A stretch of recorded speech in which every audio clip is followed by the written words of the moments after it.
проект обсуждали в рамках именно проекта, связанного с республикой, мы подумали, что анализируя то, как на самом деле часто ваше общество и власть связываются с такой токсичной новостной средой, которая зачастую является там ангажированной, да, или новости, их задача не информировать людей, а склонить их к какому-то мнению, есть большая потребность в том, чтобы создать такие независимые источники информации, бренды, которые могут являться новыми точками притяжения для аудитории и для самих медийщиков. Поэтому мы рассматриваем вопрос о создании по итогам проведения мастерской новых медиа нескольких СМИ, брендов, которые займут, на наш взгляд, важное место в структуре медиапотребления абхазским обществом информации. И обязательно мы расскажем об этом и вам, и представителям правительства, и, на самом деле, участникам и жителям.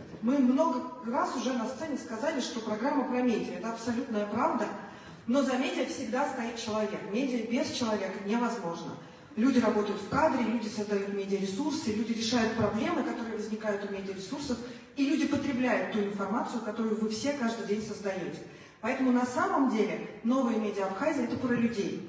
И все, что мы делаем, делаем для того, чтобы людям было спокойно, уверенно, безопасно, чтобы они всегда знали, где есть тот самый достоверный источник информации, лидер общественного мнения, ведущий, инфлюенсер, который скажет, что на самом деле происходит, как к чему-то относиться.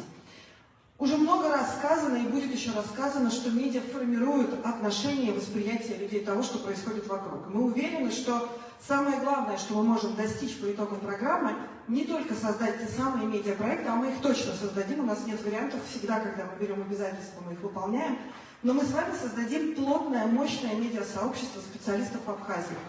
И вы сможете не конкурировать, не бороться за аудиторию, а вместе и сообща делать большие важные дела для того, чтобы республика и дальше процветала.